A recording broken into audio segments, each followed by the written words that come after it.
It is time to attempt some more scenery, and I believe I'm going to try to tackle these rocks. Sooner or later, I'm going to have to paint these things, and these are really the big roadblock in pushing forward with my scenery. I need to get these done before I can put dirt in here and all that. So I went to Michael's.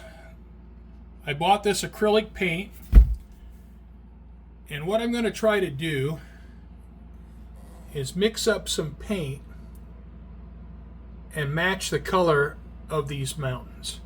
So I think I'm going to go for this one here. I'm going to try to get a base color about like this, and then I'll work from there. I've mixed up some yellow, white, and brown. I got this. I want to drip. So I'm thinking this matches up pretty good in a few areas. So I'm going to go ahead with this color. I'm going to thin this out with water because I want it pretty thin. Then I'm going to paint that first rock and see how it goes. I don't have a lot of paint here, but I figure, well, if I can get this mixture once, I should be able to do it a second time. And it's pretty thin. And here we go.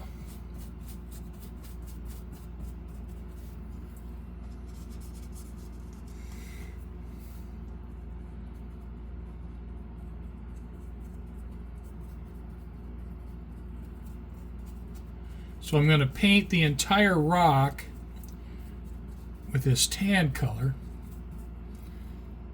and then do some variations of color once this base color's down. I have the base color on. I'm just winging it. I'm just making it up as I go.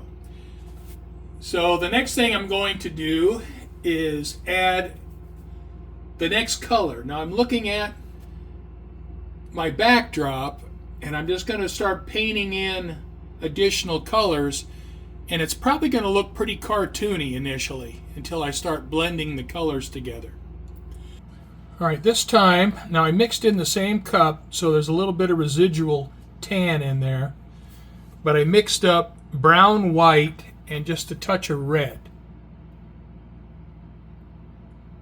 So that's pretty close. Now here's where it really gets challenging, because I have to use this red color to add in bands of color, and I don't really have that much to go by, so I just have to come in here and add it.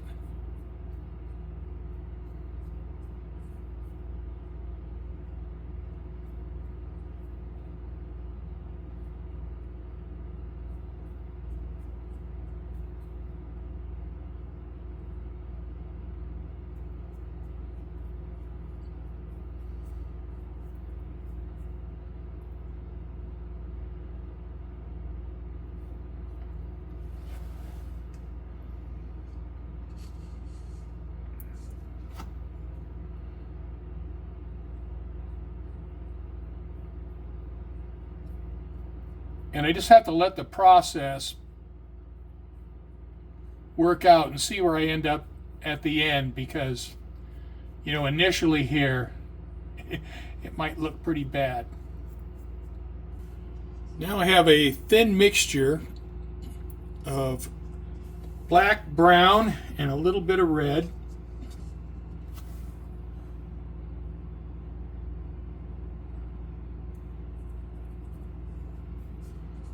Put this in some of the darker areas, the undercuts.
I've mixed up another batch of the pale yellow color, and now I'm going to go in and touch up a bunch of areas.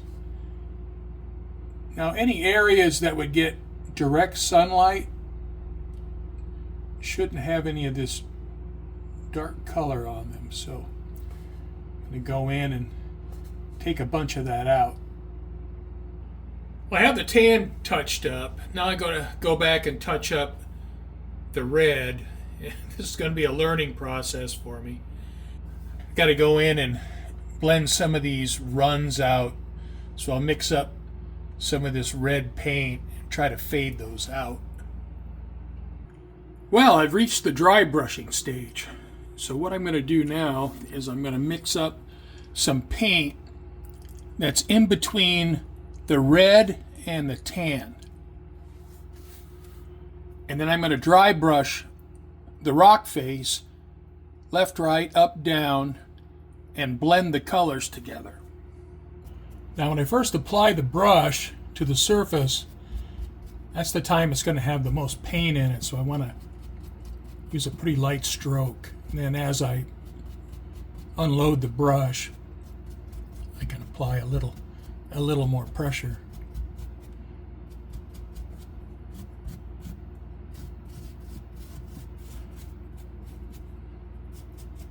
But I can see where it's starting to soften the transition between the red and the tan and blend the colors together.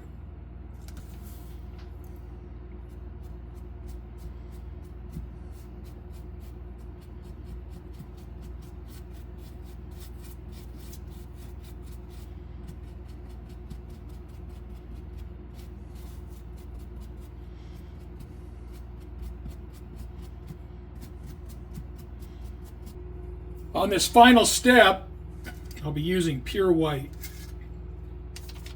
And I have to be a little bit careful with this. So I got to use real fine strokes, and I can only stroke in a downward direction. It has to be in the direction of light.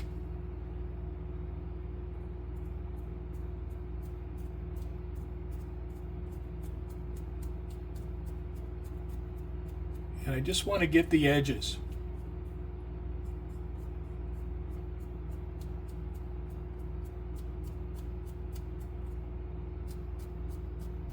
And I have quite a bit of paint in my brush, so I got to be careful that I don't overdo it. So I got to put very, very light strokes.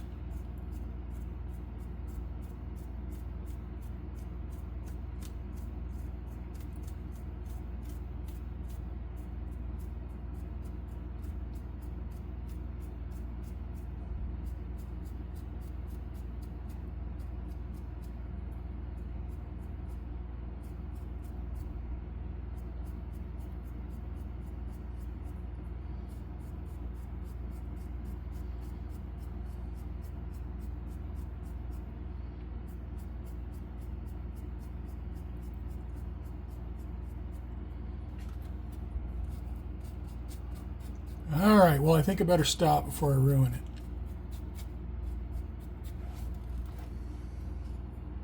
it. All right, well, I'm going to consider that done. There's a few spots that are not exactly ideal, but overall, I think it looks okay.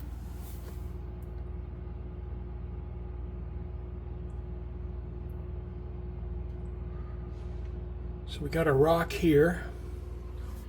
It needs to look like this rock here.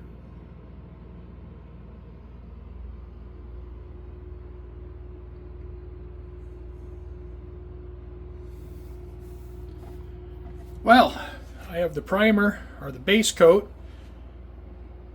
down on these rocks, so I'm going to use the same techniques that I did painting this rock.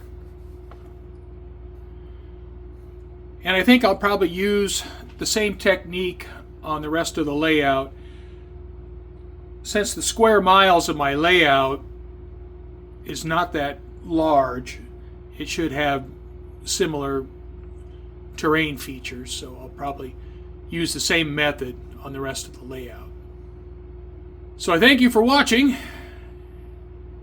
and hope to catch you next time.